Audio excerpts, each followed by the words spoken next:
Hi guys, and welcome back to Archie Hamilton Racing and to another video and to another haircut.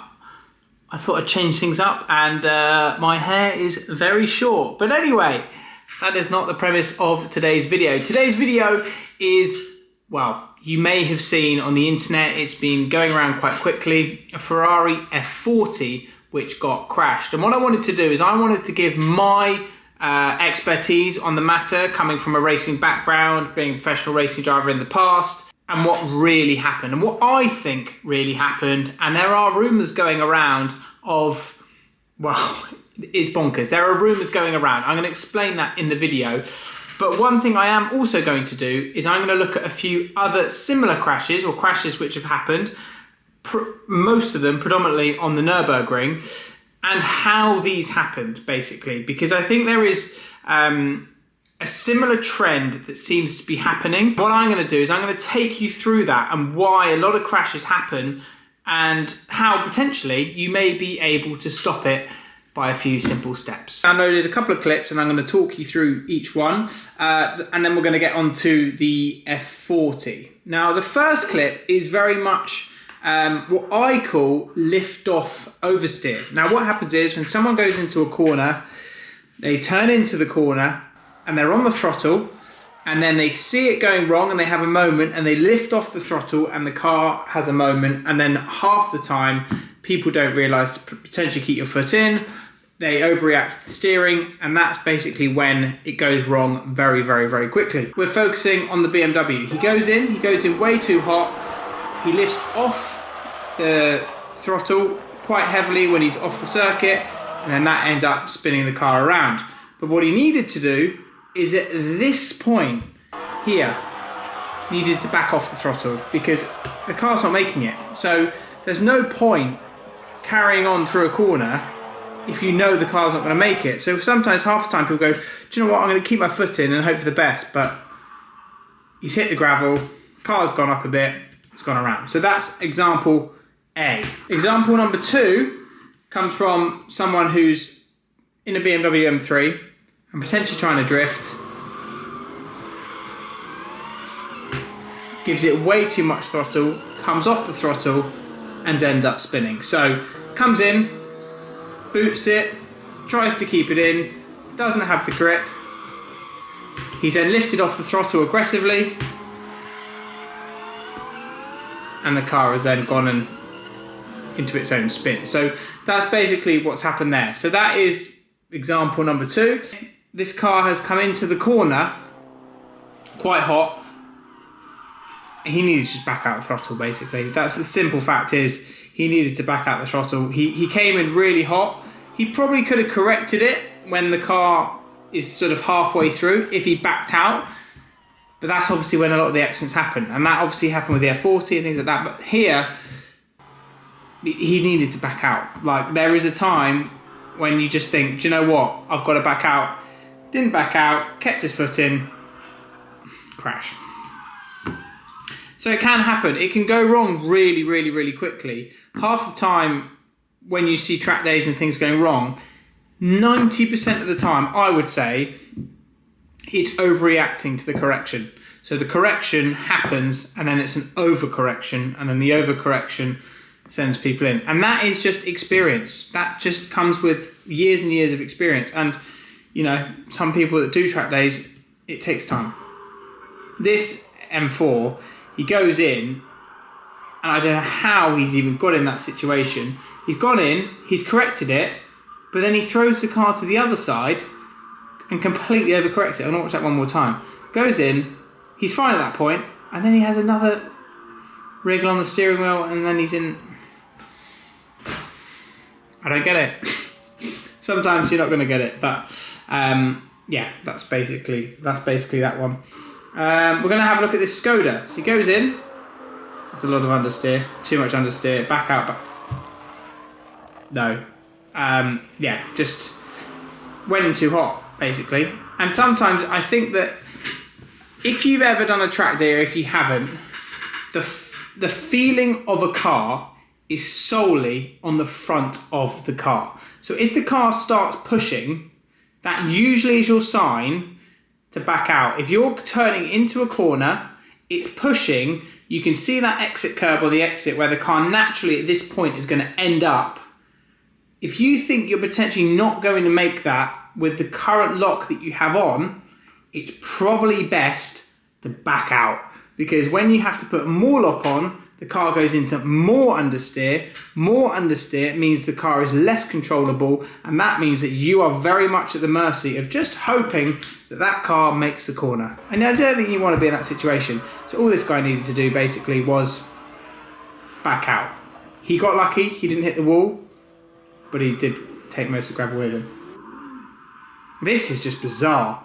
This must have been a really wet, greasy day, or the tyres are very, very cold. We'll take that into the F40 chat as well, because this Lamborghini STO, he's gone in and he's just booted it mid-corner. Lucky he didn't hit anything, to be honest with you. Saved it nicely. It's a nice car, nice spec.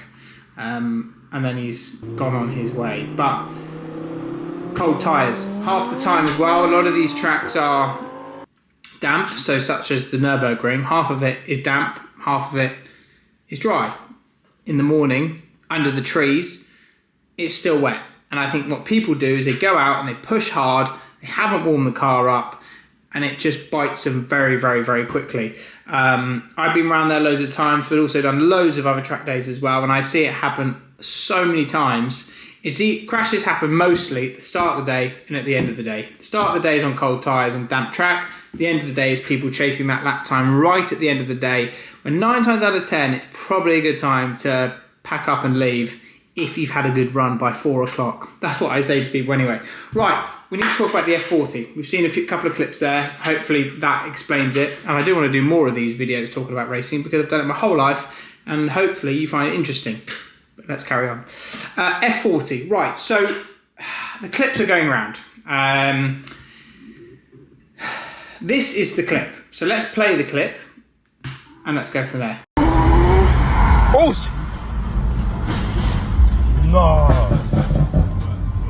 This is really, really, really unfortunate. We'll play. Now let's slow it down slightly. He didn't hit the brakes until he was really sideways, but hitting the brakes was not going to save it. Basically, simple fact is here, he's got someone behind him in a car which is probably quite fast. We don't know. You can hear some pops and bangs at the end. I'm pretty sure that's not from the F40. What's happened is he's got on the throttle, the car has spun its wheels, and it's cold, right? The UK is cold at the moment. But you've got to remember, when the wheels span, if he kept that steering wheel in an exactly straight line, that crash wouldn't have happened. Not a chance, because what happens is the car would have just spun the wheels, and that was that.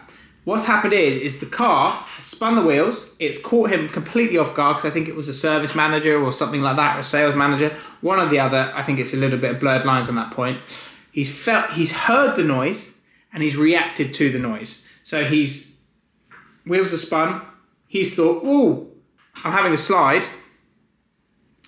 Gone. Completely overcorrection. At that point, the car is gone. And it's such a fast thing to do, because when you have the wheels have spun and you have that lock, the car will just go that way. And at that point, it will go that way quickly, because the road's already damp. So that's what's going to happen. It's just going to go that way. It's just one of those things. Now, when you get to the point where the car is, once the car is past the point and it's sliding, you're a passenger. You're a complete passenger. If anything, the car ends up speeding up, because you're not going to stop. The roads are wet. There is 0 tyre temperature as well, and the car is gone. Doesn't help, like I say, there would have been 0 tyre temperature. The car itself had done 40,000 miles. So obviously you have to think to yourself, it probably has been looked after its whole life perfectly. But were the tyres brand new? Look, I'm sure that car was perfect. Now you're seeing pictures on your screen of how it ended up. It ended up on its side, and the driver was okay. That's the main thing. But I think, like I say, damp road, too much lock, you're a passenger at that point. They are lethal. Lethal is in, you know, these cars are highly powered cars. Traction control, all of that pretty much doesn't exist in those. But even if it did, they are just lethal.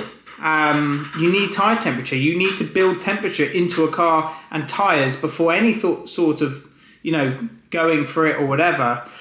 That's basically it. You need to warm it up. Now in race cars, what I have all the time, let's say you have carbon brakes, etc., and you're behind a safety car like me at Le Mans or something like that. You do the restart. There's no grip, and you think to yourself, well, why is there no grip? Well, the fundamental part is the brakes have got cold underneath the safety car, the tyres have got cold underneath the safety car, and you don't have any grip. You have to build the grip into the car.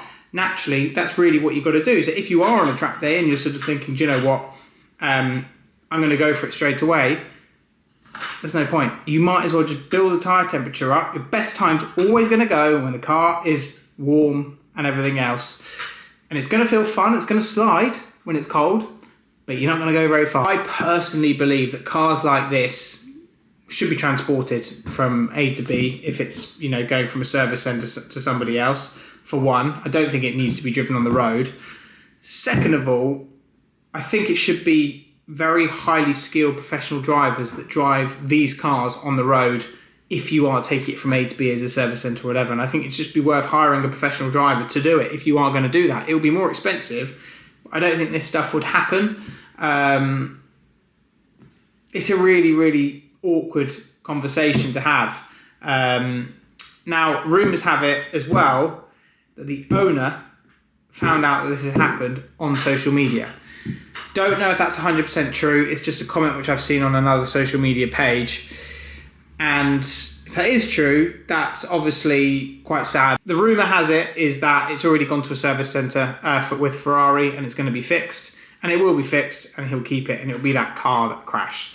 I don't think you'll see this up for sale. I think it could have been avoided. Completely could have been avoided.